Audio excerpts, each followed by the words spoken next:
Quando você é abordado, Ele é prematuro, você é abordado numa fiscalização. é E aí, incrível isso.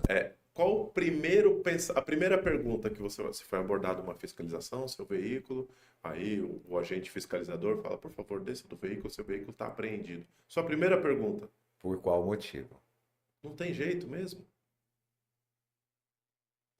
O que é o não tem jeito mesmo? É tipo, me deixe escapar das regras do jogo. Não tem uma outra maneira de eu não ser atingido por essa regra e você me dá um prazo para eu regularizar? Ou a gente fazer uma troca, às vezes você tem um interesse, eu posso cumprir esse interesse, né? Porque esse senso de injustiça que existe então na sociedade brasileira, talvez eles então sejam um dos maiores vilões da sociedade Sim, brasileira, sim. né? Já viu a frase, quando tem algum problema, algum acidente? Nossa, alguém tem que fazer alguma coisa, mas eu faço parte desse alguém. Eu também teria que ter feito alguma coisa, né? Que absurdo, alguém tem que fazer. Por que esse alguém não sou eu? Então é a mentalidade. Então, por mais que você vá criar elementos, a mentalidade está errada. É o tal da enchente que alaga um monte de casa, mas no dia seguinte o município tá jogando lixo na rua, né? Então, mas aí tem os oportunistas, os invasores de plantão. Eu vou lá, vou invadindo e vendendo um pedacinho para cada um, tenho meu lucro, a prefeitura que se vire depois. Então, é questão de educação, questão de, né, a gente chama de, o jurídico tem uma expressão, common law, né, usos e costumes. Sempre foi assim e sempre vai ser assim. A regra é essa.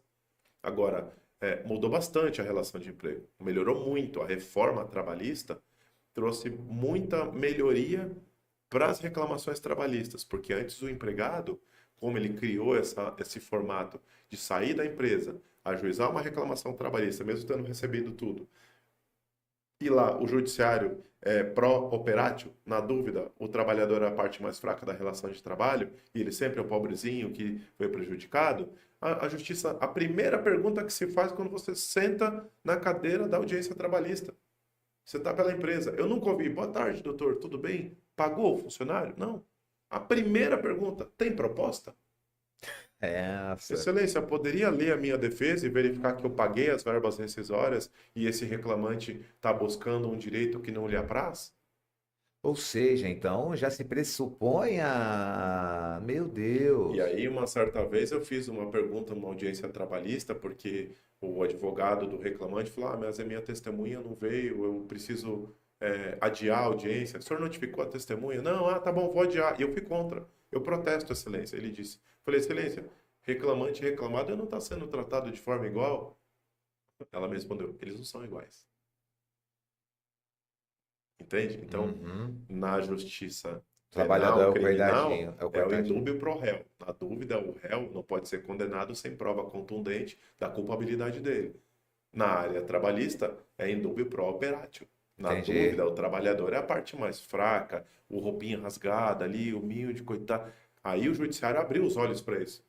Poxa, estava recebendo seguro-desemprego, pediu para não ser registrado, agora vem aqui pedindo reconhecimento do vínculo do período que estava recebendo seguro-desemprego? Má fé. Ou você devolve o dinheiro para o INSS, para o Ministério do Trabalho e Emprego, ou você desiste do pedido. E se o advogado continuar com esse pedido, é má fé. Vou condenar os dois por litigância de má fé. Outro ponto. O judiciário começou a pegar. Opa, peraí. Você faz hora extra? Faço. Entendi. Como marcar? Como controlar o horário? Cartão de ponto. Biometria? Sim. Saía o comprovante? Saía. Cadê o comprovante? Porque a empresa está apresentando os cartões de ponto com as anotações diárias. Se você está me dizendo que as anotações foram manipuladas pela empresa sem a sua participação, ou elas não correspondem ao que de fato você fez no dia a dia, me dá a sua via que saía da máquina para eu contrapor. É prova material, não tem prova. Não precisa de prova testemunhal. Não tem controvérsia. A pessoa não tem. Então, algumas varas do judiciário passaram a tratar dessa maneira, né? Outra coisa, muitos advogados na Justiça do Trabalho faziam um juízo de consulta. Ó, eu quero tudo. Vê aí o que que o meu, vê aí o que que o meu cliente tem de direito. Não. O pedido deve ser certo, determinado, e você deve arrazoar causa de pedir para cada pedido. Eu estou querendo que a empresa pague ao meu cliente o fundo de garantia, as diferenças de fundo de garantia. Ele ganha R$ 1.000. Ele deveria ter um depósito de R$ 80 todos os meses. E teve um depósito de R$ 40 todos os meses. Então, nos meses A, B, C, D e E, está aqui a planilha demonstrativa, eu quero R$ 40 de diferença. E quero, pela convenção coletiva de trabalho que rege a categoria que ele está inscrito, que ele está inserido, eu quero que você condene no artigo tal, na penalidade de multa, isso. Entende? É diferente. Então, O processo tem que chegar bem feito, é né? um conjunto Ele tem que chegar coerente, né? É um conjunto. Hoje existe algo chamado advocacia predatória.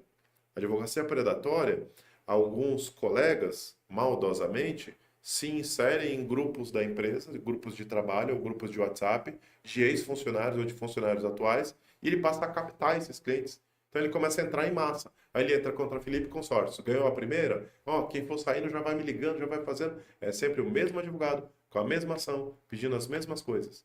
Entendeu? Aí o judiciário também começou a observar isso. Opa, advocacia predatória. Entende? Porque induz Primeiro que você fere a livre concorrência, ele está captando clientes de uma maneira em massa que impede a livre concorrência de outros também poder captar esse tipo de cliente. Número dois, que ele tem alegações com informações privilegiadas e são sempre os mesmos argumentos. Uhum. E aí tem a troca de favores. A sua testemunha vai ser reclamante, depois um troca. Ficou processos viciados, digamos assim. Exato. Então, não estou criticando os profissionais, estou te dizendo o que acontece no dia a dia. O porquê que o empresário foge da CLT. O porquê que o empresário quer sair disso. Eu creio que principalmente a visão do empresário é que a Justiça do Trabalho é um sistema que se sustenta, que se nutre justamente Pelo das... formato do governo, pelo formato do plano de governo, pelo formato atual, pelo formato pseudo-creditício, porque isso existe muito ainda. O funcionário ganha R$ 1.800. Aí ele vai aqui numa loja de eletrodomésticos, quer comprar uma geladeira que custa 5. A casa vai falar, olha, você tem que ter um salário de no mínimo 3. Aí ele falou, patrão, você não faz uma declaração que eu ganho 3? É só para eu usar lá na loja? O patrão faz. Declaração. Recebe 3 mil. Ele usa na loja. Aí um dia ele acorda torto com a empresa, é demitido. Justiça do Trabalho. Ó, a declaração da empresa que eu ganhava diferente do que está anotado na carteira. Mas isso é muita canalice. Bem-vindo. Bem-vindo à Justiça do Trabalho. Bem-vindo ao mundo. Bem-vindo ao ser humano. Bem-vindo à diferença de ideias. Né? Então, um outro problema que leva o empresário, tudo isso eu estou falando para você sobre pejotização versus CLT, estou te criando um paradoxo. Sei. Por que o empresário também quer fugir da CLT?